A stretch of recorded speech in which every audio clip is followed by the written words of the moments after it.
J'arrive. Pourquoi vous voulez me dévancer? Donc, je te salue, merci de m'avoir invité. Je m'excuse pour mon retard, ce n'est pas dans mes habitudes. Je suis même convalescent. Mais comme je ne voulais pas te faire un faux bon, j'ai tenu à être là. Normalement, j'aurais dû rester à la maison. Mais bon, je n'ai pas eu à te prévenir depuis 1 ou 2 jours, donc ce n'était pas élégant de ma part. J'ai préféré venir, même avec un petit retard. En respect aussi pour mes co-panélistes. Être là dans vos habitudes, président. Oui, tout à fait. Être là. Ouais. En respect aussi à l'égard de mes co-panélistes. C'est toujours un immense plaisir pour moi de les retrouver dans le cadre de ce dîner intellectuel, un dîner de combat aussi. Donc je les salue très respectueusement, Dr Doma, notre pasteur, notre cher pasteur, mon ami qui représente le parti du président Gouet, et enfin Gilles Niem, pour qui j'ai un respect particulier au regard des sacrifices qu'il fait pour être avec nous dès que vous l'appelez. Donc vraiment, je le salue de manière spéciale. Je m'arrête sur les techniciens, toujours les tirer la révérence, parce que c'est grâce à eux que nous sommes visibles devant l'écran, sont visibles sur l'écran. Ils font un travail extraordinaire en back-office. Donc je les tire ma révérence. Et enfin, ma chère maquilleuse, qui est devenue star mondiale maintenant, c'est très bien. Mais ce matin, je n'ai pas pu bénéficier de ses services. Voilà. Mais bon, c'est pas grave. Puisque Julien m'apprécie, quand il viendra ici, il va bénéficier de ses services. Voilà. J'ai trahi. On est devant un de ses formateurs qui est très heureux de voir ce qu'il a, le produit qu'il a fabriqué, etc. Donc je suis très content d'être là. Président Badakani, Julien sera ici au mois de mai. Je ne trahis pas, c'est clair. Bon, on attend. Ouais, ben, on va nous réserver l'accueil. S'il ne vient pas au mois de mai, tant pis pour nous. Nous, on a dit qu'il sera là au mois de mai. Alors, président Badakani, vous êtes un homme politique de la première heure au Cameroun. Vous avez été de tous ces combats. D'abord, vous aimez alors répéter que vous avez fait la prison par 2 fois. 2 fois, c'est petit. Vous êtes sérieux? Très bien. Vous aimez alors répéter. C'est dire quand même plusieurs fois. Vous êtes une expertise loyale pour les affaires politiques de ce pays. Alors, je souhaite également voir la position de votre parti, le nouveau mouvement populaire, dans cette langue, dans ce vent. C'est vrai que vos positions, vous avez toujours dit que ça ne sera pas mieux que 2018, où il y avait presque tout cela. Mais on a comme l'impression qu'il y a un autre vent qui est soutenu par un esprit dont on ne maîtrise plus ni les tenants ni les aboutissants. On a comme l'impression que le Cameroun peut basculer, président Badakani. Est-ce que vous voyez une menace envers tout ce qui se passe à travers les réseaux sociaux aux enjeux de cette présidentielle 2025? D'abord, je voudrais singulariser notre démarche à l'égard de tout ce vacarme chaotique et confusionniste. Nous avons fait le congrès du NMP, vous étiez invité, vous étiez là. Tout à fait. Contrairement à d'autres partis politiques, notre congrès n'a pas été convoqué pour désigner le candidat du parti à l'élection présidentielle, pour choisir une alliance ou se préparer à faire une alliance avec quelques forces politiques qui existent sur la scène politique de notre pays. Ce n'a pas été un moment pour faire de la politique politicienne. Le thème du congrès était quoi? Vous étiez là. Pour une action exceptionnelle du vrai Dieu en faveur du Cameroun. Dr Douma était parmi nos invités. Vous avez déjà vu un parti qui fait un congrès à la veille d'une élection présidentielle et à ce type de thématique? Donc, notre positionnement est clair. Connaissant ce qui se prépare au Cameroun, connaissant les menaces qui pèsent sur le Cameroun, connaissant le comportement des soi-disant citoyens camerounais à l'égard de leur pays, connaissant de manière personnelle tous les acteurs politiques du Cameroun, et ayant une modeste expérience géopolitique, analysant tout ça, nous avons dit, nous faisons appel à une action exceptionnelle du vrai Dieu en faveur du Cameroun. Il faut bien comprendre ce que ça veut dire.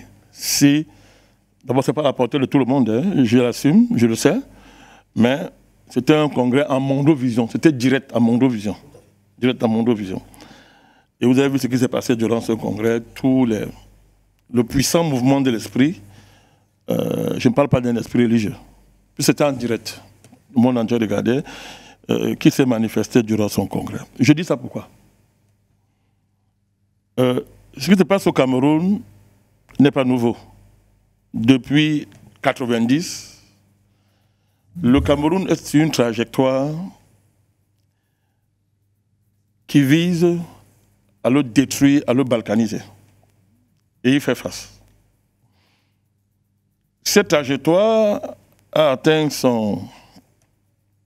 phase culminante avec Boko Haram, qui est une organisation terroriste qui préfigure ce qui se passe en RDC, qui préfigure une sorte de M23 version Cameroun. Alors je vais y arriver. Parce que les gens parlent de ce qu'ils ne comprennent pas, ils ne savent pas.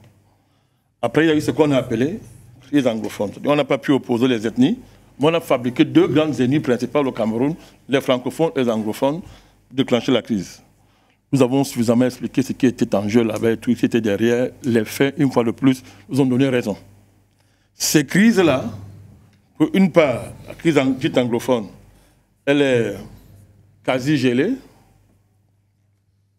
Boko Haram ne s'est pas installé une seule seconde sur une partie du territoire camerounais, mais elle continue à faire des attaques. À l'est de la Centrafrique, ce n'est pas la sécurité. Des menaces, des groupes rebelles centrafricains, etc., continuent de temps en temps à faire des incursions dans notre territoire. Toutes ces forces-là préparent quoi? Les hommes politiques que vous voyez se mettre en avant là, les réseaux sociaux, sont l'avant-garde, ce qu'on appelle les fausses bannières d'un plan plus profond, mis en œuvre par le Tintin de l'Élysée. Donc maintenant, les preuves, vous l'avez m'arrêter maintenant, les choses sont dehors. Vous voyez, vous avez dit que n'allez pas vite quand je parle mes choses. Maintenant, les preuves sont dehors. Ce voyou a pris un homme, l'a déguisé en femme. Et il en a fait sa prétendue femme. Donc, on ne sait pas maintenant entre les deux qui est l'homme, qui est la femme. Qui est la femme. Et tout ça de manière démocratique. Élu par le peuple le plus lumineux du monde. Puisqu'ils ont fait la révolution, les Lumières. La révolution des Lumières. Voilà la démocratie française. C'est comme ça dans tous les pays européens que vous appelez pays avancés. C'est un niveau de dégénérescence morale et spirituelle, vous ne pouvez même pas imaginer. Mais bon, comme les Africains, eux-mêmes disent qu'ils sont sous-développés par rapport aux Occidentaux développés, sans commentaire, mais de plus en plus, ces vérités vont apparaître et les gens vont comprendre. Donc, ce petit antéchrist qui est à Paris a décidé, c'est la mission qu'il a, de détruire le Cameroun. Tout ce que vous voyez là, c'est l'armée de façade pour distraire les gens. Le vrai plan, c'est de transformer les Boko Haram et consorts en M23, descendant depuis le nord. Je suis à Mondo Vision. Hein. Nous avons des informations, et quand on peut le faire, on le partage aux autorités. Mais je le dis à Mondo Vision parce que généralement, nos plateaux sont suivis par les forces de sécurité. À l'heure où nous parlons, les portes d'entrée des groupes, des forces de stabilisation armées, le Nigeria, vient du Nigeria, à partir de l'extrême nord, vous savez qu'on a une très longue frontière avec le Nigeria. Vous le savez. 2000 km environ. Même plus. Donc, même plus. Nigeria, en descendant depuis l'extrême nord, en descendant jusqu'à Ngaoundéré. Nous donnons des indices. L'autre porte, c'est à l'est de la Centrafrique, pour descendre et entrer au Cameroun. Le but est de marcher directement sur Etoudi. Je suis très sérieux quand je suis en train de parler. Les moyens de locomotion, les moyens que j'utilise pour entrer au Cameroun, je préfère ne pas le dire parce que si je le dis, ils vont changer le plan. Je ne fallait pas venir par des voies acquis de droit. Nous le faisons pour notre pays sans rien demander. On fait plusieurs fois. Donc, ceux qui connaissent le Cameroun, je pense que le pasteur a une idée un peu de ce que c'est que le Cameroun. Monsieur Macron, qui était un petit antéchrist, a décidé de brûler le Cameroun. Pour la simple raison que c'est du Cameroun que parle le mouvement qui chasse la France de l'Afrique. Mouvement panafricaniste. Et moi, je l'assume. C'est moi je veux le dire, je l'assume, c'est un fait. Hein. C'est nous qui avons décidé de relancer le mouvement panafricaniste. C'est nous. Maintenant, tout le monde est panafricaniste, c'est bien. Mais c'est nous. Quand on décidait de relancer ça, il n'y avait personne. Et à l'époque, tous avaient juré qu'on ne vivrait pas. Tout à fait. Je ne compte pas les coups que nous avons reçus. Tous les leaders politiques camerounais ont été anti-panafricanistes. Il dit tous, et ils continuent de l'être. Une timide conversion s'observe à leur niveau, tant mieux. Donc M. Macron a juré de détruire le Cameroun parce que la France sait, ça va me demander de M. Macron, la France sait que tant que le Cameroun n'est pas tombé, ses jours sont comptés. Donc voilà la raison pour laquelle vous voyez toute cette agitation dans les réseaux sociaux. C'est basé en France. Tout l'état-major, c'est à Paris, c'est en France. Pourquoi vous voulez continuer? Bon, alors donc, nous on leur dit ceci, je ne sais pas, c'est le président Biya qui aime les élections, qu'il le fasse, c'est lui le président de la République, les élections. Moi je lui demande, les élections ça va quoi dans un pays? Ça sert à quoi? Parce qu'il y a des apprentis démocrates qui veulent s'agiter au Cameroun, parce que des TNT veulent être président du Cameroun, c'est quoi l'élection sert à quoi dans un pays? Ça sert à quoi? Les royautés qu'il y a au Moyen-Orient là, sont matériellement mieux développées que nous, non? Le Maroc c'est pas une monarchie, est-ce que ça empêche les Blancs de dire que c'est une démocratie? L'Arabie Saoudite est qualifiée démocratique par les Occidentaux parce qu'ils épuisent le pétrole. On dépense des milliards pour réaliser chaque année des élections parce qu'il faut faire plaisir aux Occidentaux. Et chaque fois, c'est la sécurité du pays qui est mise en jeu. Donc notre position est constante et claire, M. Pépin. Nous nous préparons. Nous verrons comment ils vont déstabiliser le Cameroun. On n'écrit pas. On est là, on les attend. Les forces spirituelles de ce pays. Tout à fait. Les véritables forces de sécurité du Cameroun. On les attend. Très bien. Donc, ce n'est pas nouveau. C'est un même scénario qui prend une nouvelle forme. Quand vous parlez de changement au Cameroun, qu'est-ce que vous appelez changement? Dites-moi. Changement de régime, par exemple. C'est ça que vous appelez changement? Vous êtes sérieux? Il y a 92 ans, on est Vous insultez ce plateau? Un changement de régime. Vous insultez votre plateau, vous-même? Comment? Vous insultez votre plateau? Insulter mon patron? Oui, votre plateau. Je vais faire comment pour insulter mon patron? Non, le plateau. Ah, le plateau? Oui, parce que quand vous dites... On ne peut pas l'insulter. Mais quand vous dites changement de régime, vous parlez de quoi? On ne peut pas insulter ce plateau, mon Dieu. Tous ces gens qui parlent de changement, demandez-leur de vous dire ce qu'ils appellent changement. Demandez-leur de vous dire ce qu'ils appellent changement. Demandez-leur de vous dire. Essayez un peu. Non, mais essayez de Pour vous eux, dire. c'est que le président Biya doit... Ben alors, vous voulez qu'on parle de ça ici? C'est ça le changement? Non, mais attendez. Je ne voudrais pas susciter ces changements-là ici. Mais si c'est ça le changement, mais non, on peut en parler. Hein. C'est la menace qui m'intéressait. La suite, là, maintenant, on a fait un débat sur le côté. Mais pour l'instant, nous avons une thématique très importante. Ce n'est pas un tabou. Oui. Bien sûr. On peut en parler. J'ai dit oui, mais on ne peut pas en parler maintenant. Mais vous voyez comment, c'est-à-dire l'indigence d'une tête du changement fait pleurer. Fait pleurer. Alors, il est vieux. Mais vous croyez qu'en politique, quand on veut être sérieux, quelqu'un vieux, vous voulez renverser quelqu'un, vous dites pas. Vous dites que pas. Le président pas. Ça veut dire que vous confessez que vous n'êtes pas en mesure de l'atteindre. On ne dit pas un verset politique qu'on considère être ennemi. Pas. On le chasse. Un matin, il se retrouve avec les balles sur sa tête. Devant sa porte, on le chasse. C'est la lâcheté de s'asseoir et de se dire, pas. Il est là, il vous regarde. Il est là, il vous regarde. Il vous regarde. Vous savez ce qu'on appelle un État? Avant que les braillards de réseaux sociaux atteignent le président Biya, puisqu'on parle de lui, ses pires ennemis sont à côté de lui. C'est ce qu'on appelle un État. Parce que les gens s'assoient sur les plateaux et parlent de politique. C'est ce qu'on appelle un État, comment un État fonctionne. Vous savez le nombre de décisions qu'il faut prendre par jour pour faire fonctionner un État. Vous savez des risques qu'il y a autour d'un chef de l'État, les risques. Les ennemis qui sont à côté de lui et qui tous les jours complotent pour le renverser. Tout à fait. Donc ne Dieu pas qui veut. Qui peut? Qui peut? Vous dites qu'il est vieux. Il avait d'abord dit ça au président Hollande. Non, je vous dis, je parle des choses. Je vous dis. Il avait appelé ça au président Hollande. Moi, il vous a dit. Je ne suis pas un chercheur de popularité. Je m'en fous de ça. Parce qu'on vous a fait croire que c'est le peuple qui élisait les gens. Avec la démocratie de pacotier qu'on vous vend là. Vous voyez maintenant, dans le monde entier, les peuples observent que mais ils n'ont jamais élu un président. On les manipule. Je ne cherche pas. Moi, je suis un militant de la vérité. Je ne cherche pas la popularité. Dans ma position, je ne cherche pas à plaire. Je vous dis ceci. Très bien, président Batakari. Je vous dis ceci. Continuez à dire, Paul Biya, c'est une lâcheté. Il faut le renverser.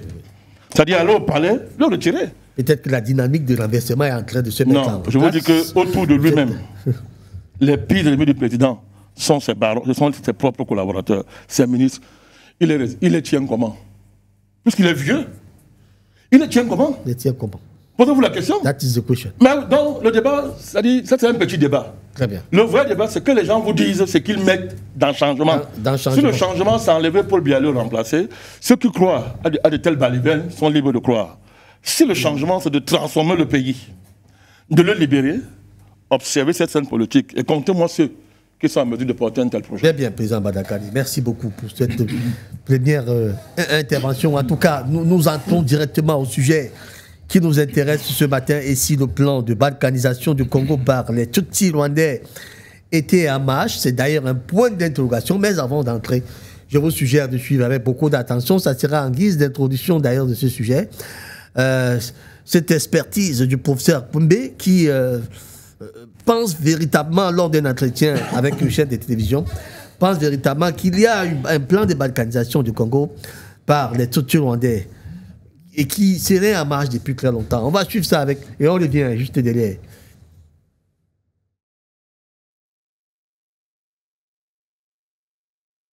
En 1996, alors que le génocide au Rwanda, les génocides au Rwanda, il y en a eu 4, même si on ne parle que d'un seul.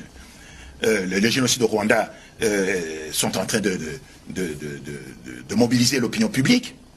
Je reçois à Kinshasa un coup de téléphone d'un certain Léonce Ndarubakié qui m'appelle. Je venais de sortir du journal à 13h30. Il me dit, Monsieur Kwebe, est-ce qu'on peut se rencontrer à l'hôtel Diplomate, n'est-ce pas, non loin de l'hôpital de Kintambo? Je m'y rends, je vois un monsieur grand, 2 mètres et quelques, un tout petit pur jus. Il dit, Monsieur Kwebe, ça fait 2 semaines que je suis ici, à Kinshasa. J'attends d'être reçu par le président fondateur, ce n'est pas Mobutu. Et je suis les informations. Je me rends compte, Kwebe, que c'est vrai, vous êtes un excellent journaliste. Mais excusez-moi, mais vous ne savez pas de quoi vous parlez quand vous parlez du Kivu. Vous ne savez pas de quoi vous parlez. Alors j'étais un peu, évidemment, humilié. Il dit, mais écoutez, parce que vous ne savez pas qui sont les Tutsis. Vous ne savez pas, moi je suis Tutsi, dit-il. Je peux remonter l'arbre généalogique de ma famille jusqu'au XVIIe siècle. Je sais qui était mon arrière-arrière-arrière-grand-père jusqu'au XVIIe siècle. Eh bien, moi j'étais gouverneur de Muramvia, n'est-ce pas? C'était le bras droit de Ndadaye, le président qui a été assassiné. Oui, Melchior Ndadaye. J'étais son bras droit, gouverneur de Muramvia. Et moi, j'ai échappé à 5 attentats, n'est-ce pas? J'ai échappé à 5 attentats par mes frères Tutsi. Entre parenthèses, on en parlera. Fachi a échappé à 5 attentats ici, mais dont on ne parle pas. Fachi a échappé à 5 attentats. Le premier, c'est celui contre son avion, avec son chauffeur et sa voiture en Antonov. Oui, c'était ça le premier attentat. Mais il y en a eu d'autres dont on ne parle pas. Donc il dit que, Léonce Ndarubakié me dit qu'il a échappé à 5 attentats, mais il est venu ici pour dire à Mobutu ce que sont les Tutsis, qui sont ici au Congo. Ce sont eux qui vont l'abattre. Ce sont eux qui vont le faire partir. Mais j'attends depuis 2 semaines, je ne suis pas encore reçu. Et il me dit, mon cher Kwebe, vous ne savez pas, vous n'avez pas la moindre idée, quelle que soit votre imagination, de la haine que nous, les Tutsis, nous portons aux Bantous congolais. On vous hait, on vous déteste. Et d'ailleurs, on vous appelle des chèvres dans notre argot. Et pour nous, les Tutsis, tuer un Moutou congolais, c'est faire œuvre de prophylaxie. C'est comme si vous écrasiez un moustique. Le moustique ne vous a rien fait, mais dès que vous voyez un moustique, le premier réflexe c'est de l'écraser. Dès que vous voyez un serpent, si vous avez un bâton, le premier réflexe c'est de le taper. Eh bien pour nous les Tutsis vis-à-vis des Bantous et des Hutus, c'est la même chose. Et c'est dit en toutes lettres dans le plan d'annexion, le plan ici. Il dit on vous déteste, on vous hait, comme vous ne savez pas. Et je vous signale que les Tutsis sont en train de préparer un coup contre Mobutu. Ils ont dû rire sous cap lorsque Félix Tshisekedi disait que Kagame est son frère. Exactement. Mais, écoutez, voilà ce qu'ils disent ici. Tout intellectuel, c'est le point 4 du plan, il y en a 18, il y a 18 points. Hein. Le point 4, je lis.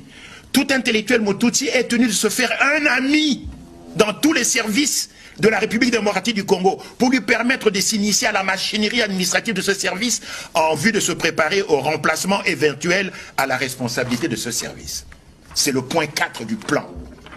Ça vaut la peine de le lire, vous allez comprendre que en fait nous sommes totalement à côté de la plaque.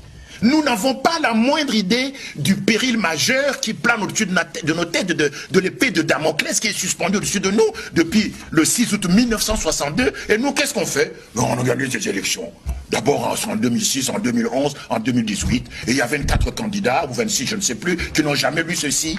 Alors qu'il y a un péril majeur qui est au-dessus de nous et dont nous n'avons pas pris conscience. Et quand vous en parlez aux Congolais, ils disent, mais vous exagérez, Mboko Ekokufate, Nani Nzambe Azo Sala, Yahvé Azo Sala. Mais la Yougoslavie, qui parle maintenant de la Yougoslavie? Juste une petite anecdote. Je vais à Western Union, au guichet, pour envoyer de l'argent au pays. Devant moi se trouvent deux jeunes blancs, 18-20 ans. À l'époque, il y a cela, on remplissait encore des formulaires. Hein. On leur remet un formulaire qu'ils remplissent pour envoyer de l'argent. Alors l'employé de Western Union prend le formulaire et regarde. Et c'est une dame. Et elle leur demande, mais où envoyez-vous l'argent? Ils disent, mais c'est écrit là-bas, sur le formulaire, on envoie de l'argent en Yougoslavie. Et la dame leur répond, mais écoutez, messieurs, vous ne savez pas que la Yougoslavie n'existe plus? Moi, j'ai peur, mon cher Kerwin, que dans 5 ou 6 ans, ce ne sera plus une question de parler de la Yougoslavie qui n'existe plus, mais ce sera, ah, mais vous ne savez plus que la République démocratique du Congo n'existe plus. Aujourd'hui, la Libye n'existe quasiment plus. C'est un pays qui est divisé en 3, la Tripolitaine, la Cyrénaïque et la région de Benghazi. Le Soudan, qui est voisin du Congo, divisé en 2, le Sud-Soudan, le Nord-Soudan, avant que la province du Darfour, qui est frontalière du Tchad, ne soit également séparée. Donc, il y a un péril majeur.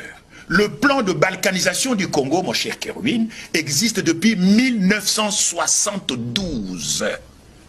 Depuis 1972, depuis 51 ans. Et plusieurs chancelleries d'ambassades dans le monde possèdent ce plan de balkanisation du Congo en vue de la création du Tutsi-land, c'est-à-dire de la création du foyer national Tutsi qui comprendrait l'ancien district du Tanganyika, n'est-ce pas, selon l'ancienne, n'est-ce pas, division administrative, le sud Kivu, le nord Kivu, une partie du Maniema, l'autre partie étant destinée à être annexée par l'Ouganda, n'est-ce pas? Voilà les frontières du Tutsi-land. Donc, le district du Tanganyika, le sud Kivu, le nord Kivu et une partie du Maniema. Ce plan existe et tous les jours, aujourd'hui, comme hier, comme demain, les Tutsis y travaillent patiemment, inlassablement. Depuis Kingakati, où il est réfugié dans sa forteresse, Joseph Kabila y travaille tous les jours. Pendant la journée, Joseph Kabila est un Congolais. La nuit, c'est un Tutsi. Le phénomène Mombondo, les gens ne se posent pas la question, mais pourquoi brusquement les...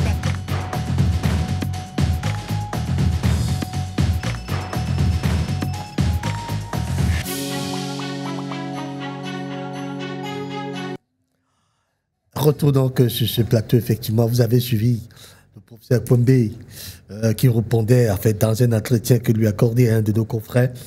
C'est étendu de fond en comble d'ailleurs sur la question que nous vivons en ce moment, la situation qui prévaut en ce moment en République démocratique du Congo. Il parle d'ailleurs de ce plan de balkanisation qui est en marche depuis 1972. Ça fait exactement 52 ans, 53 ans, on va le dire ici. Alors, mon révérend, peut-être une réaction à partir de ce que vous avez suivi tout à l'heure? Écoutez, professeur Kouébé a tout dit. Hein. Il a tout dit. Je me demande qu'est-ce que je vais dire un peu sur ce plateau tout au long de cette émission. Mais lorsqu'on écoute ça, honnêtement, c'est pénible. Je l'ai écouté et la question qui me monte à l'esprit, c'est pourquoi on fait ça? J'aimerais bien que quelqu'un me réponde. Pourquoi on fait ça? Maintenant, qui fait ça? Ouais, une question, vraiment, quand on pose une question, il faut un silence. J'aurais pu poser la question et prendre 15 minutes de silence, mais nous sommes pris par le temps, parce que le silence parle. Qui fait ça? Dans quel but on le fait? Maintenant, qui sont les acteurs? Et l'Union africaine dans tout ça? Que des questions, que des questions. Ce que ce monsieur dit, c'est ce qu'on est en train de préparer, c'est clair et net. C'est une espèce de répétition de l'histoire avec les mêmes acteurs et le même but. il faut quand même reconnaître que nous parlons de plus en plus d'un nouvel ordre mondial qui est en train de se mettre en place. On peut se poser des questions. Il y a quand même drôle de coïncidences, non pas seulement sur le continent africain. Si on va du côté de l'Orient, avec des acteurs comme Israël, on trouve la même chose. Du côté de l'ancienne Europe de l'Est, avec l'Ukraine, il y a des choses similaires. On peut tracer un triangle et dire il y a quelque chose qui ne va pas. Et puis il y a des nouveaux acteurs émergents, comme la Russie et la Chine. Je crois qu'au fur et à mesure qu'on essaie de recoller les morceaux, on a l'impression qu'il y a une tentative de reconstitution, puisqu'en Europe, on ne parle plus de monarchie, on parle plutôt de démocratie. Mais vous voyez, l'Union européenne, c'est une espèce de monstre. Ils sont en train de vouloir créer un empire. Pendant ce temps, il faut diviser les autres pour mieux régner. Donc, c'est un plan, je dirais, diabolique, qui consiste à paupériser des peuples, à les diviser, à les fragiliser, à les anéantir. Alors, ce qui est pire, c'est qu'il y a des acteurs qu'on utilise dans chaque pays. Et lorsqu'on parle du Cameroun, vraiment, c'est important que lorsqu'on parle du Cameroun, qu'on s'intègre dans ce logiciel global. C'est qu'on ne peut pas parler du Cameroun sans penser à ce qui se passe en RDC. On ne peut pas penser du Cameroun sans voir ce qui se passe, j'allais dire, dans les Balkans. Les Balkans n'existent plus. Il appelle la Yougoslavie, un pays qui a éclaté en 10 petits pays pratiquement. Un pays comme la Yougoslavie. Alors, si l'URSS est tombé, vous dites, attendez, quelle technologie? Parce que je vous dis ça, c'est de la haute technologie. Dépecer un pays comme l'URSS de l'intérieur. Et vous pensez que la RDC va tenir avec les mêmes acteurs? Vous pensez que le Cameroun va tenir avec les mêmes acteurs? À moins qu'il y ait ce que j'appelle souvent le facteur X. Cette chose imprévisible qui fait que ça peut plier, mais ça ne rompt pas. J'ai l'impression, en parenthèse, que c'est un peu le cas du Cameroun. On plie, et on ne rompt pas. On ne sait pas quelle est cette force contraignante qui ne veut pas que le Cameroun tombe.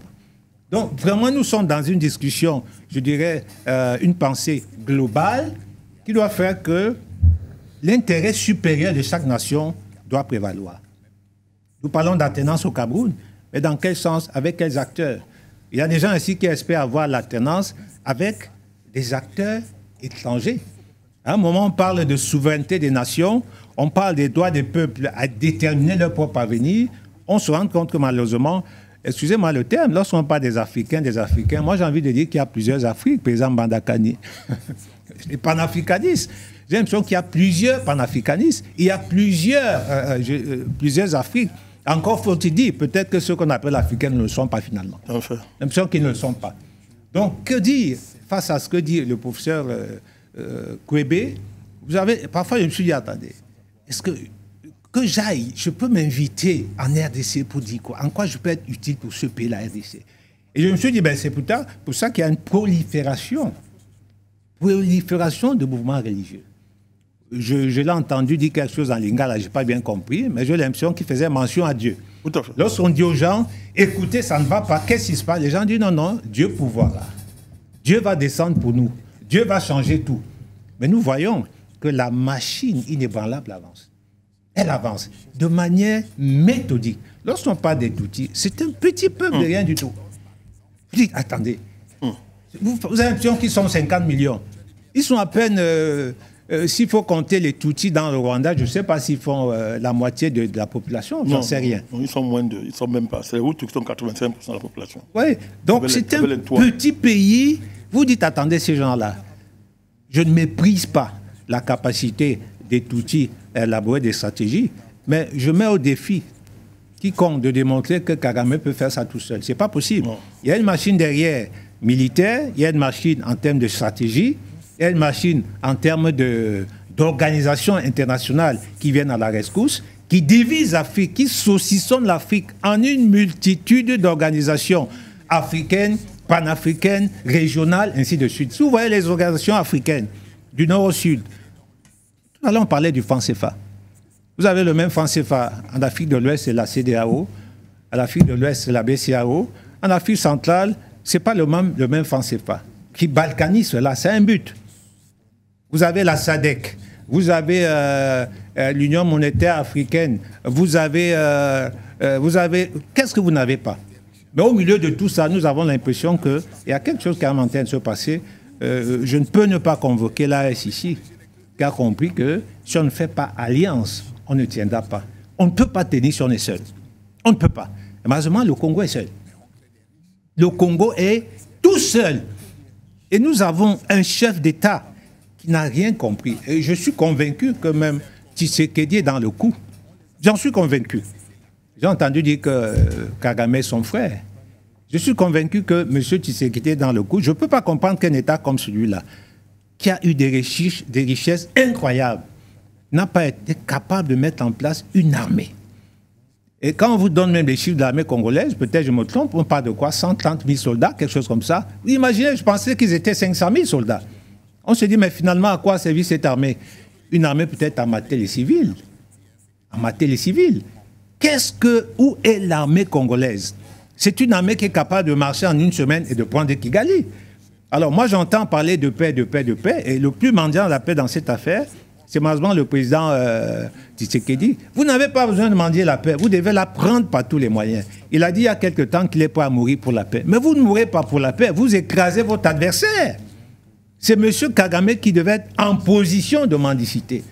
Tenez-vous bien, la situation est grave là-bas parce que, à Goma par exemple, à Goma, on a vu le chef du M23 jouer un peu le rôle de gouverneur. Les populations sont en train de marcher avec lui. Ils font la propreté dans la ville. Il est en train de coloniser la population. En fait, il ne reste plus qu'à ces gens à dire que nous avons décidé de basculer du côté du M23. Encore faut-il faire une enquête. Que ces populations dont on parle, le ministre de la Communication est très en colère. Et là, je pense aussi que c'est une erreur qu'il a faite de s'en prendre aux populations qui, entre parenthèses, basculent du côté du M23. Ils ont été forcés même en plus. Ils ont été certainement forcés. Encore faut-il savoir qui sont ces gens-là. Est-ce que c'est vraiment des Congolais? Est-ce que ce n'est pas des gens qui ont été montés? Est-ce que ce n'est pas des, comment on dit, des arrières, des gens qu'on utilise dans les, comment on les appelle là, dans des scènes là, des scènes de films, des gens qui viennent jouer un rôle et puis ils sont payés, ils s'en vont. Vous voyez? Des figurants. Est-ce que c'est des figurants? Mais le M23 avance. Ils sont en train de descendre, ils prennent de plus en plus sans la moindre résistance. Et ça rappelle quoi? Quand Mobutu est tombé, c'est exactement ce qui s'est passé. C'est passé de partie du Rwanda, c'est arrivé à Kinshasa. Est-ce que la balkanisation est en cours? Moi, je dis qu'elle est vraiment en cours. Il faut bien qu'il y ait quelque chose qui arrête ça. Je m'arrête là pour l'instant. Très bien. Merci beaucoup, mon révérend. Vous regardez d'ailleurs ces images. Nous supplions la réalisation de nous montrer ces images que nous avons vues tout à l'heure là. Comment le M23 recule déjà au sein de l'armée. Tous les prisonniers, tous ceux qui ont été faits prisonniers de guerre par le M23 ont rejoint les rangs du M23. Désormais, ils vont combattre. Ils vont combattre aux côtés du M23. Et je rappelle que le M23 n'a que 6 000 hommes pour l'instant. À côté de ces 6 000 hommes, il y a 4 autres 000 hommes qui viennent du Rwanda, que le Rwanda a donné. Certaines informations, d'après l'enquête qui est ouverte par le système des Nations Unies, on précise clairement que l'Ouganda apporte également son appui au M23 à Paul Kagame. Quand on sait la relation qu'il y a entre Paul Kagame et Museveni de l'Ouganda, ça ne surprend personne parce que vous allez vous rappeler d'ailleurs que Museveni est arrivé au pouvoir grâce à Kagame et Kagame également est arrivé au pouvoir grâce à Museveni. Donc, ils se connaissent, ils se donnent toujours des coups de pouce de temps en temps. Et c'est tout à fait le cas. Docteur, ingénieur Jean-René Ndoma fils, peut-être, vous allez également peut-être donner, par rapport à la vidéo de tout à l'heure, vous souhaitez rebondir? Oui. Quand moi j'ai écouté le professeur Kwebe, j'ai réalisé la profondeur de mon ignorance par rapport à la réalité de la situation entre le Congo et le Rwanda. Ça m'a effectivement poussé à faire quelques recherches parce que la situation paraît très complexe. Avant ce plateau, j'ai été convié sur d'autres plateaux pour analyser, n'est-ce pas, le conflit qui oppose ces deux pays frères. Et j'avais espoir que les analyses qui sont menées pourraient aboutir à quelque chose de durable. Parce qu'on voyait les éventualités de cesser le feu. Vous savez que, je crois en décembre, il y a eu une rencontre qui devait avoir lieu, qui n'a pas pu avoir lieu entre Kagame et Tshisekedi, etc. Et donc, pendant ce temps, il y a des milliers de morts qu'on enregistre. Donc, c'est quand même, si je n'avais pas pris en compte la dimension aussi profonde des Tutsis qui joueraient un rôle extrêmement important dans une situation qui dure quand même depuis très longtemps. Hein. Je veux dire, depuis les indépendances factices, la RD Congo n'a jamais connu véritablement la paix. Ça fait quand même aujourd'hui pratiquement 64-65 ans. Il faut s'interroger.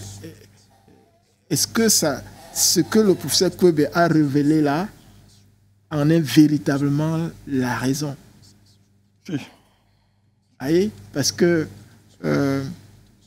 est-ce que la vaste étendue du territoire congolais pourrait justifier l'incapacité, n'est-ce pas, des différents régimes à pouvoir gouverner efficacement ce pays? Et le territoire. Un pays qui est pratiquement 100 fois plus vaste que le petit Rwanda, géographiquement parlant. Même si on prend la population, les populations, c'est toujours... on a 110 millions à peu près. Au Congo, on a à peine 16 millions. Au Rwanda. Donc, il y a autant de questions. Est-ce que c'est véritablement le rôle invisible que jouent les grandes puissances, n'est-ce pas, au niveau de ces deux pays? Est-ce que c'est l'incapacité des élites, qu'elles soient congolaises ou rwandaises, à pouvoir gérer ce qu'on peut appeler l'héritage colonial? C'est autant de questions qui nécessitent des réponses et dont les réponses ne sont pas encore connues et qui peuvent donc justifier que le mal soit extrêmement profond. Si c'est aussi compliqué, est-ce qu'il faille véritablement compter sur un certain sursaut d'orgueil de quelques dirigeants pour qu'on arrête le massacre? Parce qu'il s'agit d'abord des morts, des innocents qui meurent tous les jours, chaque instant qui passe. Des gens meurent là-bas. Donc c'est vraiment, a priori, c'est ce que je peux relever. Et le temps que peut-être je puisse donner mon point de vue sur la suite de cette thématique-là. Alors, on dit quand même que la chute de Goma aux mains des rebelles du M23 a d'ailleurs provoqué une onde de choc. On peut encore avoir une guerre plus grave que celle qu'on a eue aux années 1990, aux années 1990-2000, où il y a d'ailleurs eu 7 armées africaines qui ont intervenu, qui ont pris part à cette guerre. La crise des Grands Lacs, la grande crise des Grands Lacs que tout le monde connaît. Donc, c'est une situation qui perturbe un peu. Docteur Irénée Gignem, alors, vous avez suivi avec nous le professeur Kwebe. Peut-être que vous souhaitez réagir là-dessus. J'ai un gros problème à Raoul depuis le début. Après les présentations, je n'ai rien compris. Je n'ai rien entendu. Le son ne passe pas. C'est que les petites briques que j'ai. C'est aussi ça la magie. J'ai compris la question de base, mais après tout ce que mes copanélistes ont dit, je n'ai rien pu percevoir. C'est très embêtant. Donc, alors, j'essaie de vous comprendre. La question de base, c'était est-ce qu'on va vers une balkanisation nouvelle du Congo? Vous ne parvenez pas. C'est ça la question. Vous ne parvenez pas à suivre les échanges sur le plateau? Du tout. Les échanges sur le plateau, vous ne suivez pas? Au début, lorsqu'on a pour les présentations, ça s'est passé. Mais tout ce qui a été dit avant là, le pasteur et puis Dr Ndouma, je n'ai rien entendu. Du tout, du tout. Même ce que le président Badakani avait dit vers la fin ne passait plus. Donc, alors, ok, on va demander peut-être la réalisation, on va essayer d'ajuster, voir ce qu'il y a, mais vous savez, c'est un problème de réseau parfois qui peut perturber aussi. Hein. Oui, bon, oui, bien sûr. En tout cas, Samuel Aboye, là, il va s'activer à voir ce qu'il y a lieu de faire avec notre ingénieur du son, Leslie, qui assure le son ce matin. Ils essaieront de voir ce qu'il y a lieu de faire pour que vous puissiez suivre des échanges sur ce plateau, docteur Irénée Julien. On comprend, donc vous êtes totalement isolé. Alors, la question que je vous pose maintenant, c'est finalement, on a 6 000 hommes qui combattent avec le M23, on a 4 000 hommes qui viennent du Rwanda, ça fait 10 000.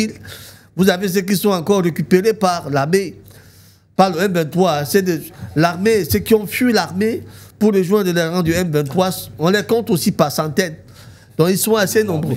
Alors, est-ce qu'on n'a pas peur qu'on risque encore d'avoir une autre crise dans le Grand Lac, comme on en a eu des années 2000, 1990-2000, où cette armée était obligée de faire partie de cette guerre? On pourrait en avoir maintenant quelque chose de plus dangereux. Je crois qu'il faut s'en inquiéter de toute façon. Et j'ai l'impression que le contexte mondial s'y prête un peu. J'ai l'impression que M. Kagame se trouve enhardi par ce qui se passe ailleurs dans le monde, en l'occurrence aux États-Unis, hein, et aussi par ce qui se passe par exemple en France, même si ça n'en a pas l'air. Donc je pense qu'il faut s'en inquiéter, et je pense que de toute façon, le plan de balkanisation, moi je dirais même rebalkanisation du Congo, n'a jamais cessé. Il a toujours été en action. Hein. Et je crois que la même chose est valable pour notre pays, le Cameroun. Même si ça n'a pas atteint le niveau du Congo, mais quand même, les motivations ne manquent jamais de la part de ces gens-là. Et on voit ce qui s'est passé un peu plus au nord avec le Soudan. Hein. On voit ce qui s'est passé, ce qu'on a tenté de faire avec l'Éthiopie. On voit ce qu'on a fait avec la Somalie. Et on comprend très bien que, disons, ça n'a jamais cessé. On pourra même parler de rebalkanisation, puisqu'il y en avait déjà une au départ. On voit un peu, disons, l'effronterie de Kagame qui se permet de narguer l'Afrique du Sud. Et en même temps, on remarque que cette semaine, par exemple, Donald Trump est monté au créneau, malgré tout ce qu'on a pu dire de lui, hein, enfin, en dépit de tout ce qu'on a pu dire de lui sur ce plateau, il est monté au créneau par rapport à ce qui passe en Afrique du Sud, par rapport à la tentative de l'Afrique du Sud de redistribuer les terres agricoles aux locaux. Et il y a Elon Musk qui est maintenant du pouvoir américain. Donc tout cela, disons, n'est pas très rassurant pour le Congo, hein, ni d'ailleurs pour le Cameroun, à mon avis. Parce que la situation porte à inquiétude. Hein. Donc, la balkanisation, elle est en marche. Hein. Elle est en marche. Et la chose qu'on peut craindre aujourd'hui, c'est qu'elle puisse finalement aboutir. Parce que je ne comprends pas qu'un grand pays comme le Congo, mais je ne suis pas le premier à le dire, se retrouve démuni par un petit pays comme le Rwanda, quels qu'en soient les soutiens du Rwanda, parce que le Congo est quand même un énorme pays qui aurait pu avoir une armée capable de porter de challenger l'armée d'un petit pays comme le Rwanda, quelle que soit la nature de ses soutiens et de ses équipements. Le Congo pourrait aussi s'équiper en conséquence pour pouvoir faire face à la situation. Donc, alors, moi d'ici, je n'entends pas beaucoup les Congolais, malgré, il n'y a que les réseaux sociaux. Mais je ne sais pas si vous, au Cameroun, par exemple, vous avez des informations sur ce que pensent les Congolais, la nation congolais, sur ce qu'ils font eux-mêmes au niveau même médiatique pour pouvoir, disons, sensibiliser à leur situation, pour qu'on puisse mieux savoir ce qui se passe. Mais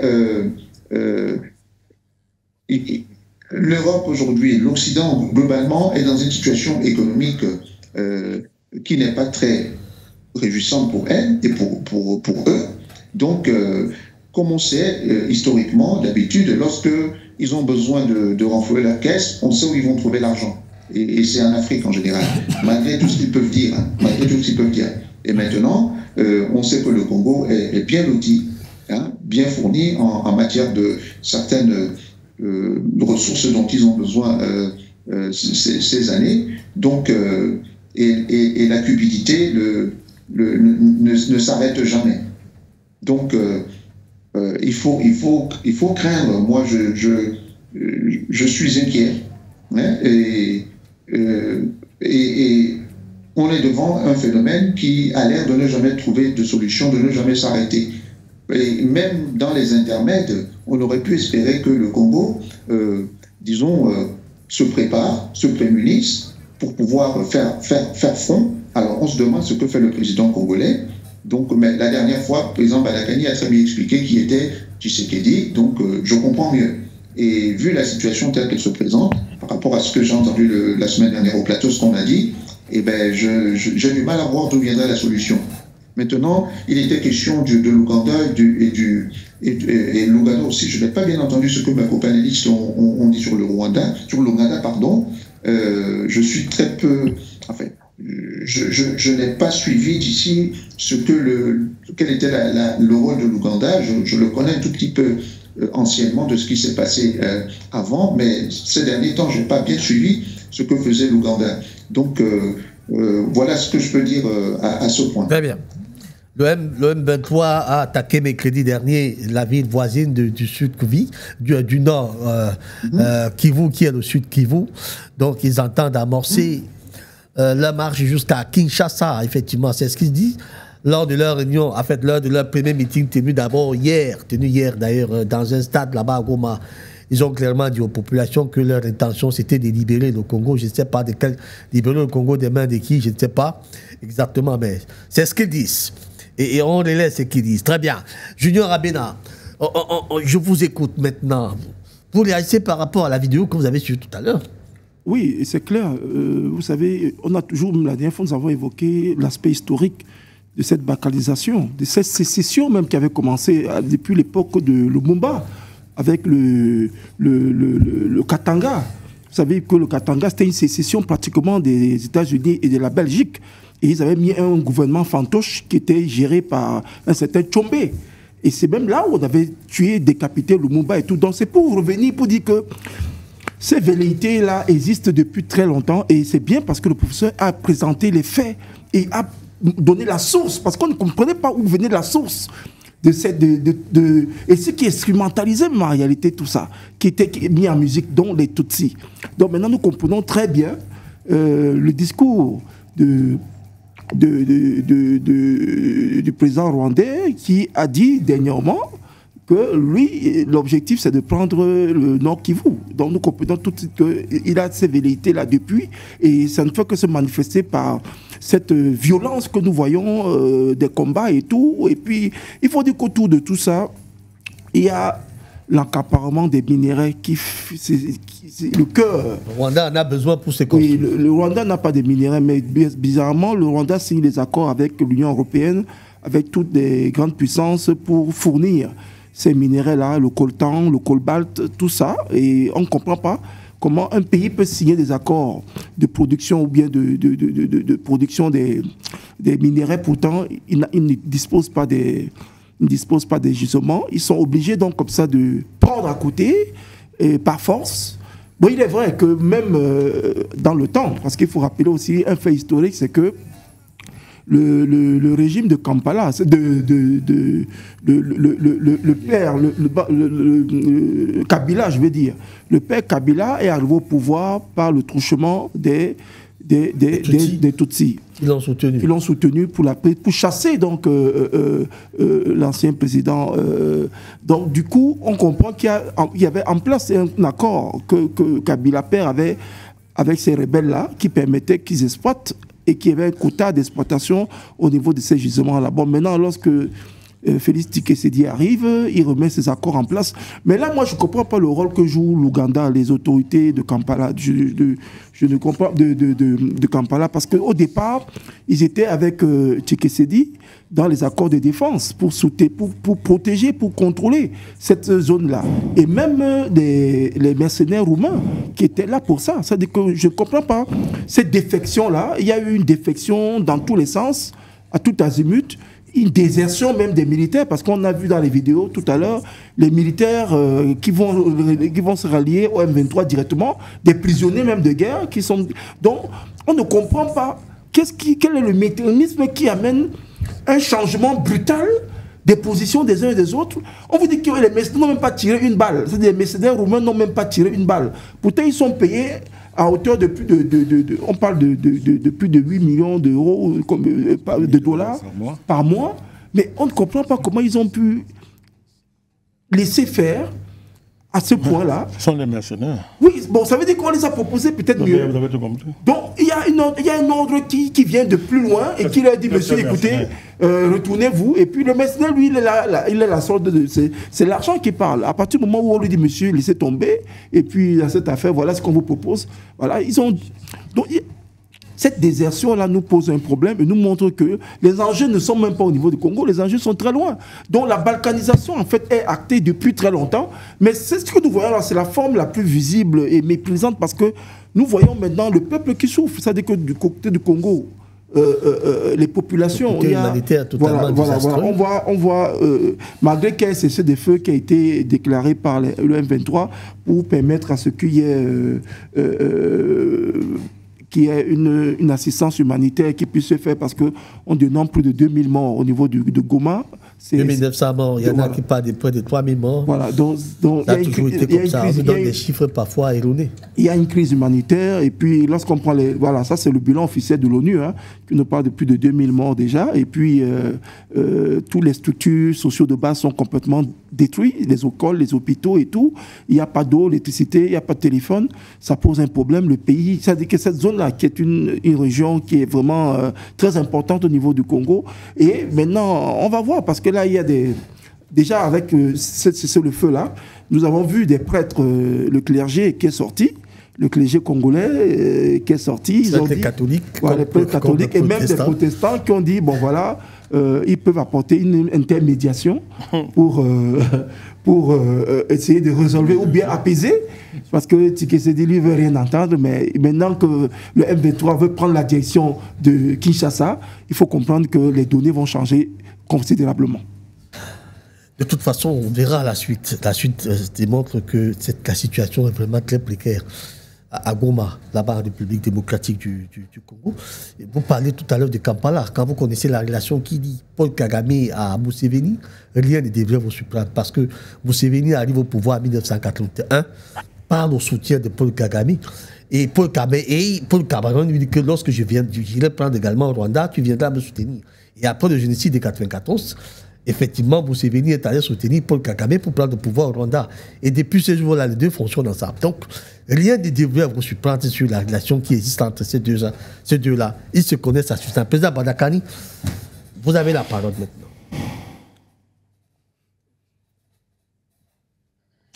Il nous faut beaucoup de courage quand on aborde des thèmes comme ça. Le sujet de la RDC nous plonge dans le deuil, dans une tristesse innommable. Alors le pasteur a posé des questions fondamentales. Je sais qu'il a des réponses. Je sais qu'il a des débuts de réponse, mais je vais essayer d'aller dans son sens. Qui fait ça? Au profit de qui? Et pourquoi? Vous nous avez mis la vidéo du docteur Kwebe. Oui.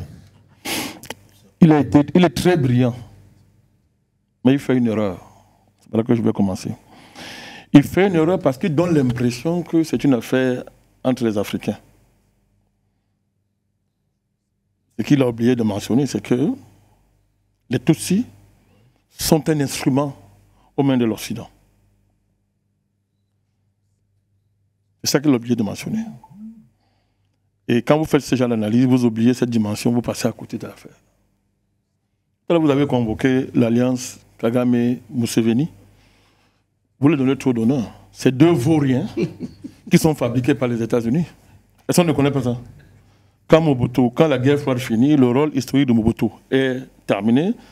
Comme tous les traîtres, l'heure de payer son salaire, sa dîme de traître arrive, les Américains le lâchent.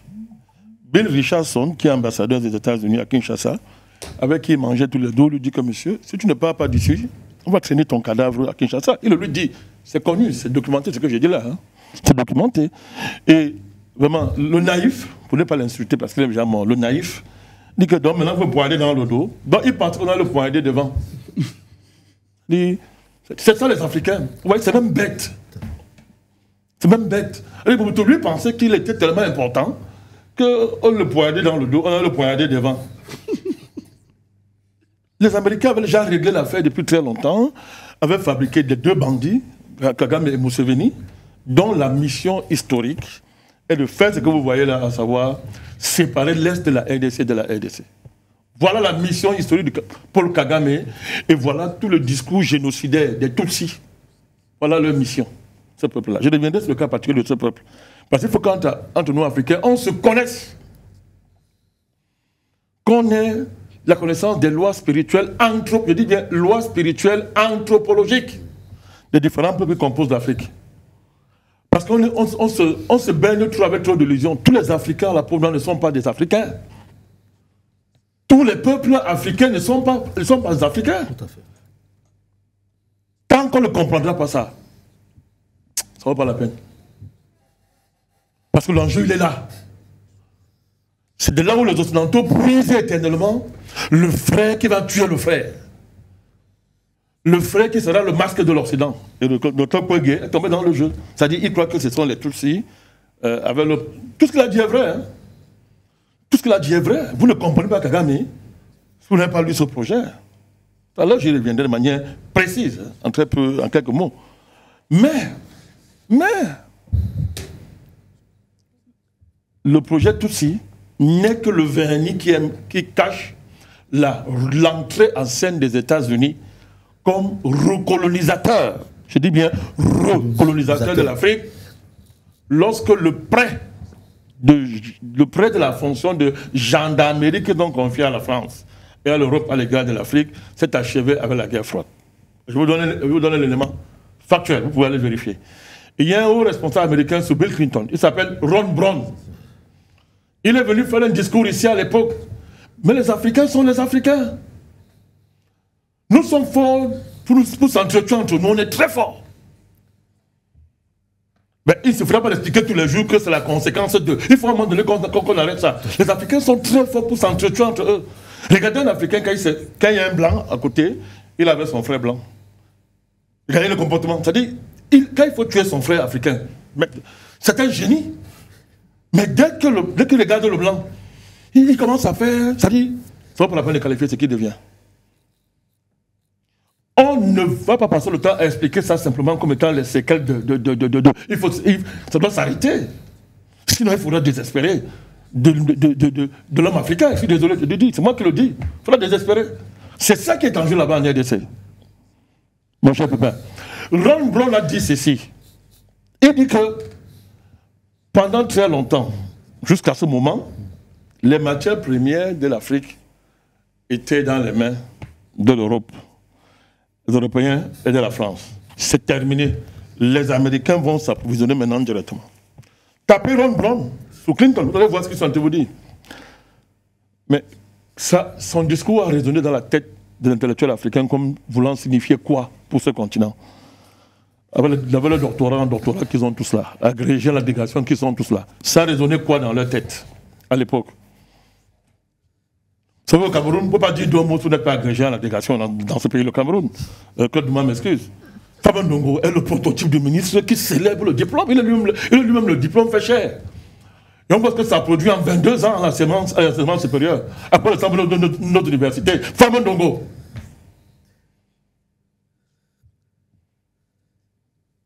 Ron Brown est venu dire ça. Il a dit ça. Ça n'a rien dit aux Africains.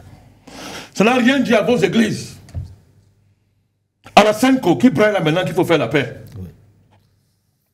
Parasenko, en République démocratique du Congo. Donc, il y a un projet aussi vieux que la colonisation. Je vous ai dit la dernière fois que quand Léopold II a confisqué le Congo, ça commence là. Ça n'énerve personne. Si vous voulez savoir ce que je vous dis, allez voir le nombre de Congolais qui sont en Belgique. Vous allez comprendre que le fait que Léopold II ait confisqué leur pays, ça ne leur dit rien. C'est même normal. C'est normal. Ça ne leur dit rien. Il a confisqué après il a légué. Mais allez aussi voir le nombre de Camerounais qui est en France. Vous allez comprendre. Ils pensent que depuis la France, on peut faire un projet sérieux pour changer le Cameroun. Ils pensent ça. Savez-vous de qui je parle? Ils sont là-bas. C'est-à-dire qu'il a légué. Il a légué, hein. C'est-à-dire, après il a fait LEC. Il a fait un LEC. Allez voir ce que ça veut dire. Au Parlement, au Parlement belge. A commencé la colonisation, maintenant la deuxième phase, l'État congolais. Après, je vous ai dit ça, les Américains, c'est-à-dire, sont venus négocier. Ils ont imposé droit de préemption. Donc, on a passé le relais aux Américains. Et dès ce moment-là, Mobutu faisant son théâtre pendant la guerre froide, les Américains ont temporisé un peu. Ils ont temporisé un peu. Quand la guerre froide est terminée, ils ont déroulé le projet qu'ils ont depuis. Parce qu'avec la Belgique, c'est un droit de préemption. Ils ont négocié sur le droit de préemption sur le Congo. Ces choses-là sont écrites. Hein? Droit de préemption. Préemption. Autrement dit, c'est une façon de dire ça nous appartient. Les Américains, au regard des minéraux stratégiques que le Congo dispose et qui sont vitaux pour les États-Unis, ça c'est ce que les Américains ont fait. Peut-être vous ne savez pas de quoi est-ce qu'on parle. Vous ne connaissez pas l'État américain. Il n'y a pas un État aussi diabolique sur Terre que les États-Unis.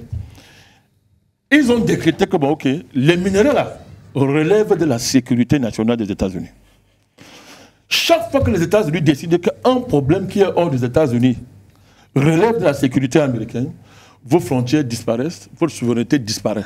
Ça se passe comme ça. Le reste, c'est une affaire de... Le reste, ce sont les modalités.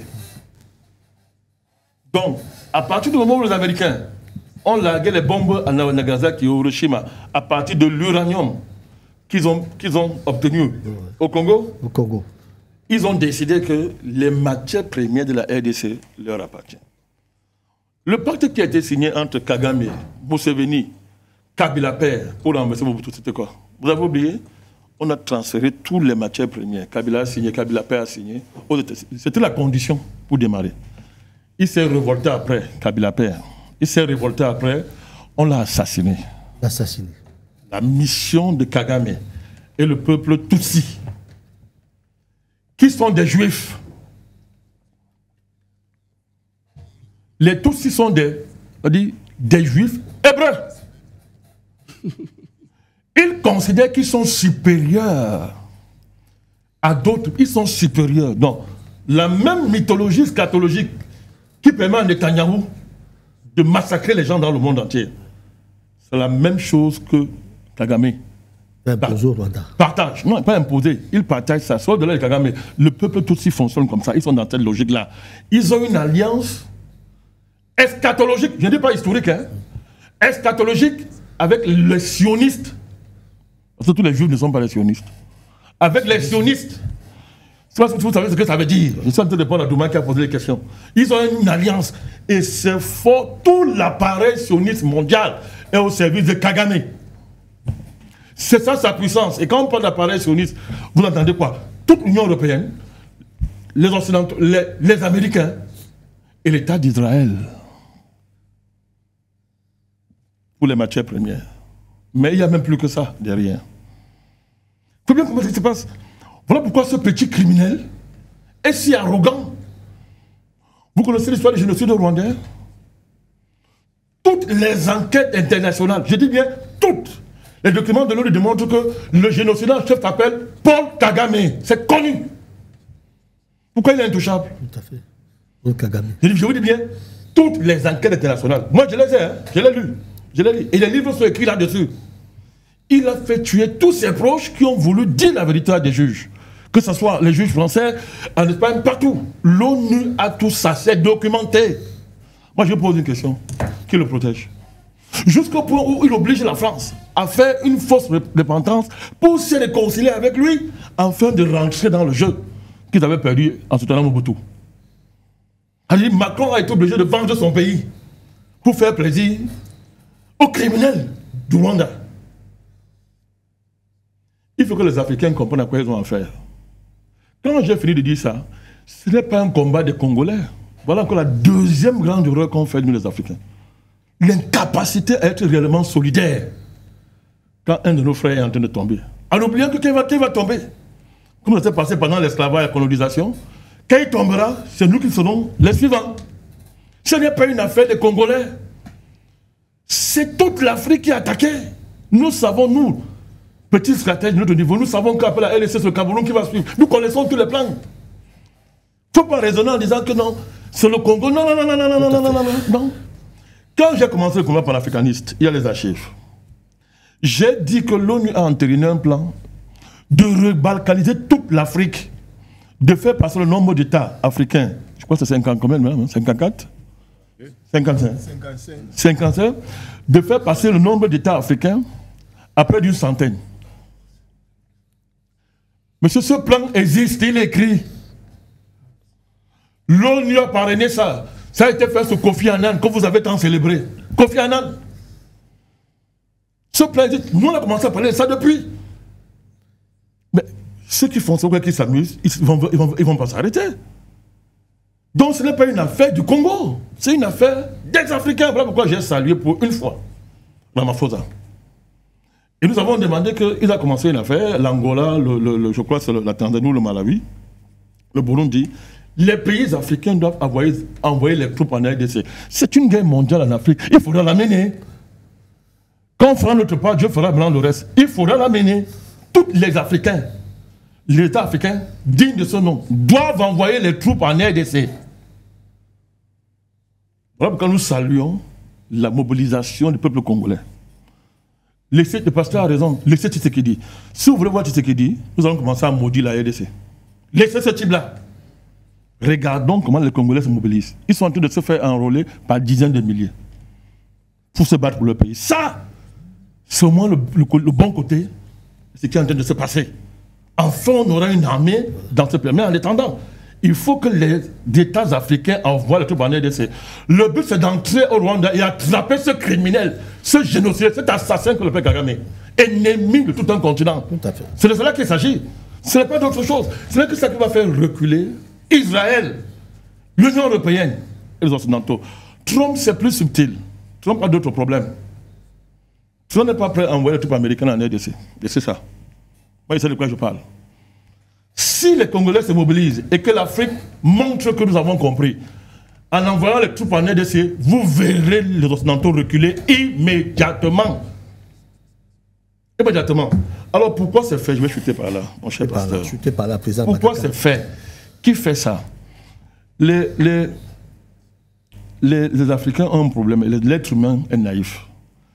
Tant que l'être humain va croire qu'il n'a pas un ennemi implacable, qui veut sa mort, des choses vont arriver, on ne comprendra pas. Si Dieu existe, Dieu a son ennemi. Appelez-le Satan, comme vous voulez. Cet ennemi-là, c'est l'ennemi de l'homme. Dites-moi pourquoi un Tutsi peut haïr un Congolais, au point de dire que vous avez moins que les cafards pour nous. C'est qu'il a dit là. Moi, j'ai le document qui parle de ça. Pourquoi les Tutsis peuvent haïr les Bantous d'une haine? Quelqu'un va dire métaphysique, c'est-à-dire qu'une haine même que Dieu ne peut rien faire par rapport à ça. Pourquoi? Vous pouvez m'expliquer ça? Dites-moi la raison, c'est quoi? Il faut convoquer ici un document comme la Bible. Ceux qui sont non-chrétiens, qui ne me tuent pas. Même d'autres traditions, c'est sacré si vous voulez. Caïn tue son frère, pourquoi? Pourquoi? Le premier meurtre mythologique. Il tue son frère, pourquoi? Il le tue parce que Dieu a agréé ce sacrifice. La haine des Tutsis envers les Congolais. La haine d'autres Africains envers leurs frères. Si vous ne comprenez pas ce qu'il y a derrière, ça fait pitié. Vous ne comprenez pas les enjeux.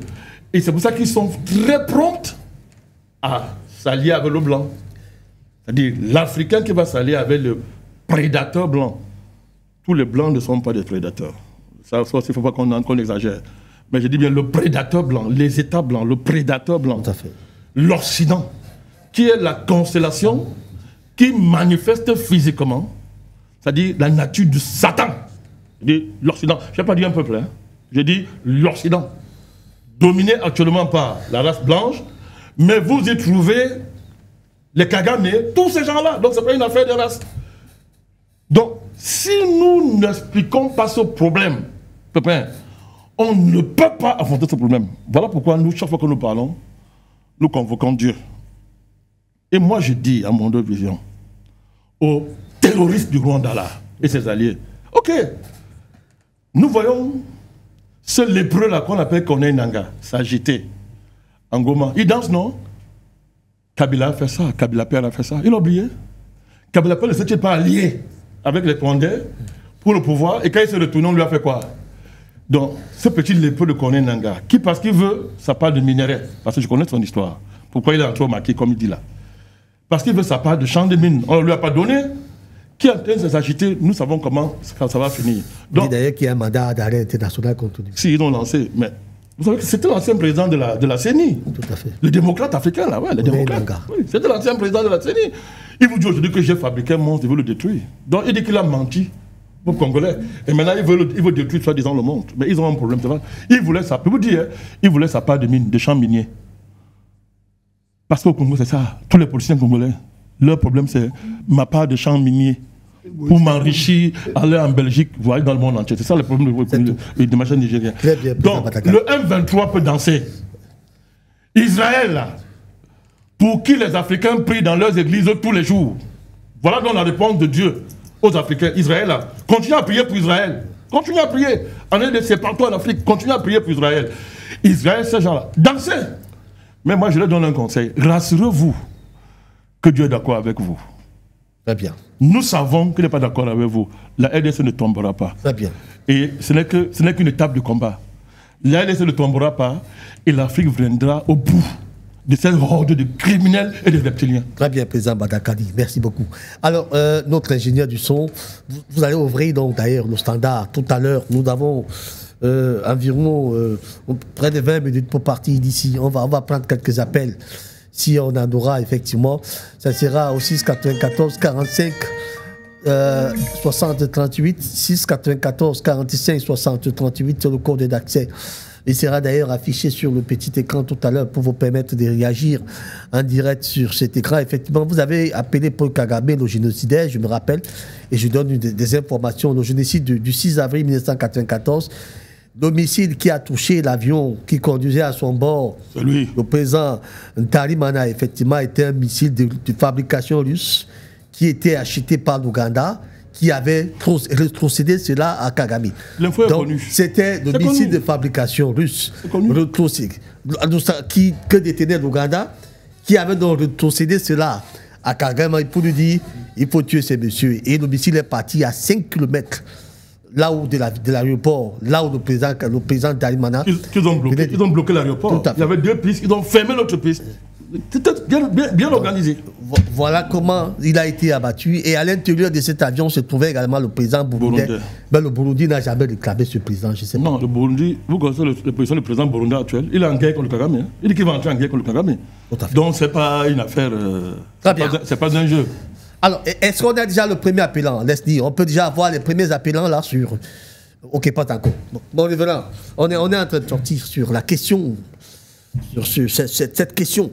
Alors, comment vous pensez qu'on peut résoudre cette crise? S'il faut l'appeler ainsi, crise. Oui, j'aime bien la prospective, effectivement. Je pars du principe qu'on ne peut pas changer une situation en raisonnant de la manière par laquelle on l'a créée. Je considère que les mêmes acteurs, les mêmes lieux, les mêmes moyens mis en place autour d'un problème ne peuvent pas le changer. Donc, il faut un élément nouveau. Vous avez remarqué que je parle beaucoup du facteur X. Donc, cet élément qu'on n'a pas prévu, que change la donne. Mais on peut l'inviter en RDC. Et c'est là où j'en veux, personnellement, au président Tshisekedi, une passivité, une lenteur une incapacité à assurer sa souveraineté diplomatique et aller chercher de nouveaux acteurs. J'estime qu'au jour d'aujourd'hui, ce qui se passe en RDC, ça va être une déflagration. Parce qu'on voit un jeu d'alliance aujourd'hui. Je parle d'alliance. On a peut-être le temps de parler un jour de qu'est-ce qu'une alliance. Je posais la question, mais en fait, qu'est-ce que les Camerounais ont en commun? Qu'est-ce que les Africains ont en commun? Parce que si vous ne pouvez pas donner un nom à ces choses que vous partagez, vous n'êtes jamais, vous n'êtes pas alliés. Vous n'êtes pas alliés. Donc vous voyez aujourd'hui comment Israël soutient Kagame. Pourquoi? Parce que la RSA, l'Afrique du Sud, était le premier pays qui a eu le culot d'attaquer Israël comme génocidaire à la Cour internationale, je crois, à la CPI.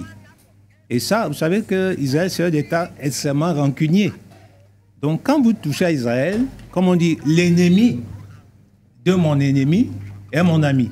L'ennemi de mon ami est mon ennemi.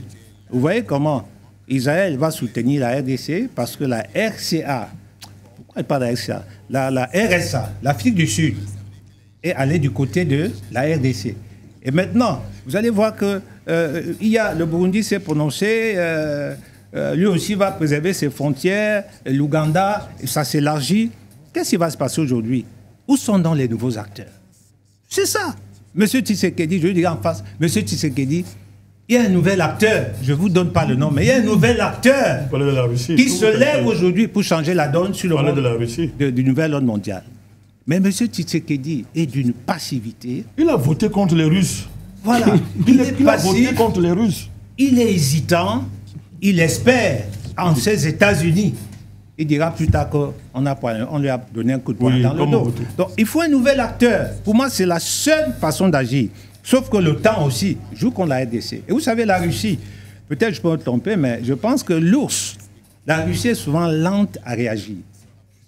Elle est lente à réagir. Donc, je dis à M. Tshisekedi, si vous voulez qu'il y ait une nouvelle donne, rapidement, tendez la main à la Russie avant qu'il ne soit trop tard.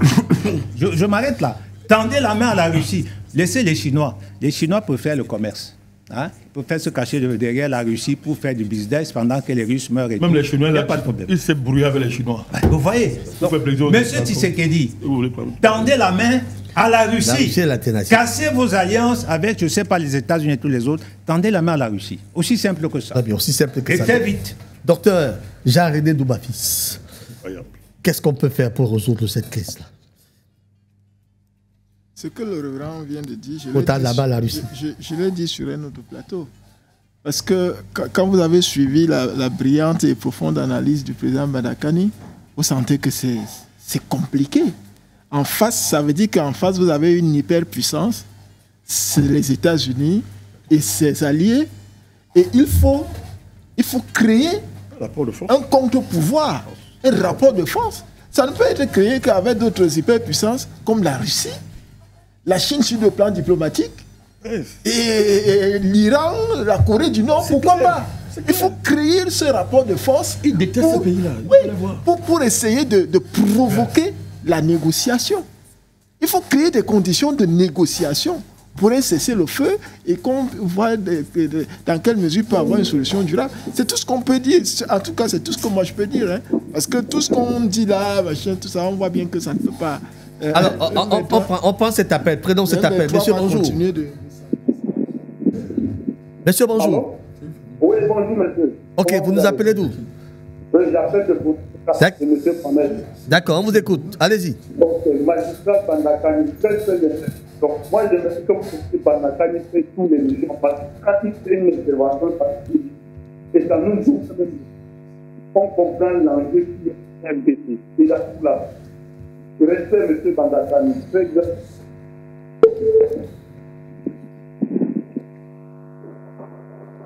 Il est parti.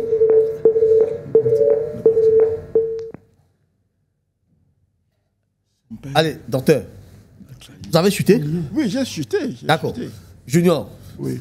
En 2 minutes, s'il vous plaît, le temps ça va déjà. Comment on peut faire pour résoudre cette situation?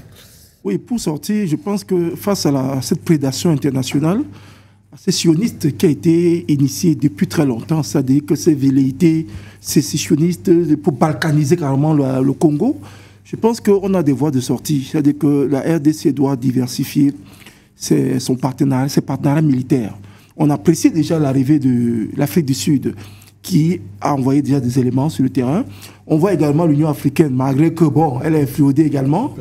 Mais nous pensons que les autres États africains, comme le Cameroun, le Tchad, les autres doivent aussi prendre le taureau par les cornes parce que c'est une situation qui peut dégénérer à travers l'Afrique. On les voit venir. Il faut prendre des dispositions bien en amont pour éviter que cette sécession, ce sionisme qui prend cœur au niveau depuis le Rwanda. Voilà. Monsieur, bonjour. Oui, bonjour. Bonjour à tout le panel. Vous nous appelez d'où? Je vous appelle de Douala, je suis Eddy Patrick. Allez-y, on vous écoute. Je souhaite déjà dire un grand merci au président Bandakani. Et je le suis depuis très longtemps. Je pense qu'il faudrait un tout petit peu qu'on essaie de créer un soldat ou bien des soldats ou même un bataillon effectivement des panafricanistes.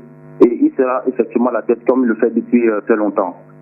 Mais après effectivement sa proposition d'envoyer que les chefs d'État envoient des soldats en RDC, je ne pense pas que ça soit possible. Parce que effectivement, c'est comment ça fonctionne. Personne n'est dupe. Ce que je propose par contre, je pense qu'il pourra peut-être entériner effectivement ma proposition. C'est quoi? C'est de créer effectivement une task force. Forcément qui sera chapeautée par peut-être des personnes de la société civile, des mécènes, pour qu'effectivement, s'il y a un cas comme ça, qu'on puisse agir en sous-marin. On ne peut pas compter sur des dirigeants africains. Ce n'est pas possible. J'aimerais m'arrêter là. Et merci encore au président Bandakani pour toutes ces analyses. Merci beaucoup à vous, monsieur, de nous avoir appelés. Docteur Irénée Gignem, en 3 minutes, je vous en prie. On sort comment de cette crise? Alors, je pense qu'il ne faut jamais oublier l'aspect émotionnel dans la manipulation des choses. Mes co-panélistes ont déjà dit tout ce qu'on pourrait faire. Maintenant, il y a un élément subtil qui est ce qu'on appelait la dernière fois la géopolitique de l'émotion. Il faudrait que nous nous méfions de toute tendance à la danse qui viendra du Congo ces derniers temps. Parce que ça va être une autre façon de faire oublier aux Congolais, aux Africains, les problèmes auxquels leur pays fait face. Alors, première chose. Deuxième chose, je voudrais appuyer ce que le président Bandakani a dit quand il a mis en exergue le rôle d'Israël dans la situation. Je rappelle qu'il y a actuellement au Rwanda, dans les Grands Lacs en tout cas, une colonie israélienne qui s'est installée et qui en fait reprend le projet qui avait été évoqué à la base de créer Israël sur le continent africain. Donc, ils sont là. Hein? Maintenant, vous voyez ce qui se passe avec Elon Musk aux États-Unis. Quand il attaque le président sud-africain pour avoir repris les terres, mais il le fait parce qu'il est conseillé par Elon Musk, qui est un Sud-Africain à la base. Donc, ce que le président Bandakani dit quant à l'influence des Juifs sur ce qui se passe est une réalité, mais très subtile. Et je vais finir en disant la chose suivante. Dans l'ancien gouvernement anglais, vous vous rappelez, le gouvernement avait signé un accord avec le Rwanda pour rapatrier là-bas tous les immigrants sans papier qui arrivaient chez lui. Et n'eût été le changement de gouvernement avec celui qu'on a maintenant, avec Keir Starmer, on sait à peu près ce que serait devenu ces cargaisons de personnes qui auraient été déportées d'Angleterre vers là-bas, mais ça aurait été la base pour une armée, pour le coup, multinationale, qui aurait eu pour mission, disons, de renforcer le M23. Ça aurait pu être une hypothèse. Donc, la vigilance est de mise. La vigilance est de mise. Tout ce qui se passe a un sens. Quand il n'est pas évident le sens, c'est à nous de le comprendre. Et en fait, l'Angleterre et les États-Unis, les États-Unis ne sont qu'une continuité de l'Angleterre, dont les agissent en pair. Tout à fait. Voilà. Merci beaucoup, docteur Irénée Gignem, président Bandakani, en 3 minutes. On sera avec vous. Comment on peut faire pour résoudre cette situation? Je répète ce que j'ai dit. ces criminels, ces génocidaires assassins, c'est moi qui dis ça, buveurs de sang, c'est moi qui dis des choses, j'appelle chat, parce qu'il faut qu'ils nourrissent leur père, le diable, buveurs de sang. Parce qu'on a pratiquement 20 millions de morts depuis la chute de Mobutu en RDC. Vous n'imaginez pas, ça ne dit rien au monde. C'est attaché au monde. Midi soir là. Allô? Que ces gens s'assurent. Alors, prenons cet appel présent. Oui, monsieur, bonjour. Oui, bonjour, monsieur. Allez, vous nous appelez d'où? Je vous appelle de Yaoundé. On vous écoute, allez-y. Bon, je remercie d'abord vraiment votre plateau et tout le travail que vous faites. Et le président Marakani pour le travail qu'il essaye pour éveiller nos consciences. Mais je voulais ajouter un petit bémol dans ce qu'il sur son analyse. Je voulais faire le rapport. C'est vrai qu'on ne parle pas du Cameroun directement. Regardez le Kilogas. La GP qui a gagné ce marché depuis des années. C'est la GP qui nous casse. Vous pensez qu'à un moment donné, on va prendre des trucs camerounais pour aller lutter contre le président que vous citez. Comment on va prendre ici là, c'est la GP qui a gagné un marché ici là. Sauf si je suis mal informé. Mais je crois que c'est les Israéliens qui ont gagné le marché ici là de la GP pour la garde présidentielle du Cameroun depuis des années qu'ils sont là. Donc, de quelque part, de manière indirecte, nous finançons cette guerre. Pourquoi est-ce que nous ne pouvons pas rompre d'abord ce contrat? Parce que nous finançons cette guerre. Voilà. Le président Marakani fait des analyses tout à fait claires. Il faut vraiment qu'on clarifie tout. Comment est-ce qu'on va envoyer des troupes camerounaises alors que nous sommes nous-mêmes sous l'emprise de ces gens-là, de manière indirecte? Rappelez-vous aussi un autre élément. La dernière fois, il y avait un haut responsable du Cameroun qui a interpellé. On a barricadé, il n'est jamais venu. On a deux États. On a deux États ici au Cameroun même. Ça a commencé. Donc, vous faites là. Je salue vraiment le président Marakani pour tout ce qu'il fait. Mais que nous-mêmes, nous vivons déjà ça de manière indirecte. Et je suis très content de ce qu'il fait. Et même la Bible, elle doit être remise en question. Tous les gens qui restent dans cette école primaire de la Bible, qui croient que le salut vient des Juifs, sont vraiment oubliés d'esprit. Et je remercie vraiment le président Marakani pour toute l'analyse qu'il fait pour nous éveiller les consciences. Mais que vous sachiez que nous sommes bien nous-mêmes dans le prix de ces gens-là. Et que nous devons faire. Très bien, très bien. Merci beaucoup, monsieur. On va limiter avec les appels maintenant. Président, vous sortez en 1 minute. Je donne trois faits rapides. Lorsqu'il y a eu le scandale, entre guillemets, ici, venant des propos du ministre Momo, délégué à la ministre déléguée à la Justice, concernant une interprétation du génocide juif, n'est-ce pas? Il y a eu des pressions sur l'État du Cameroun pour qu'il y ait le vide du gouvernement. Le président Paul Biya n'a pas cédé.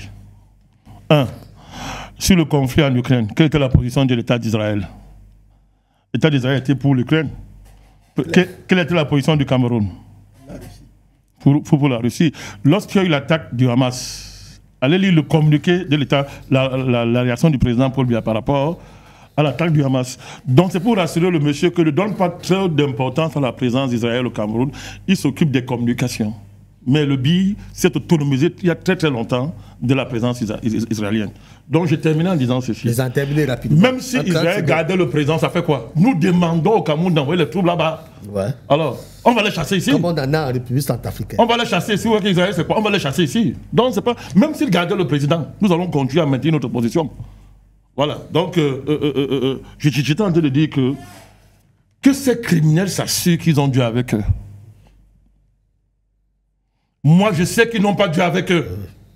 La RDC ne tombera pas. Tout à fait. Ils perdront cette bataille qu'ils ont commencée. Très bien, président Badakani. On rappelle d'ailleurs que le souvenir des guerres dévastatrices du Congo de la fin des années 1990 et du début des années 2000 qui a vu intervenir 7 armées africaines et causer la mort de 5,4 millions de Congolais sont encore frais dans les mémoires. Est-ce qu'il faudrait encore leur imposer une guerre? 20 millions, papa. C'est 20 millions de morts depuis la chute de Mobutu. Il faudra que sur la... C'est 20 millions, papa. 20 millions de morts. 5 millions de morts. 20.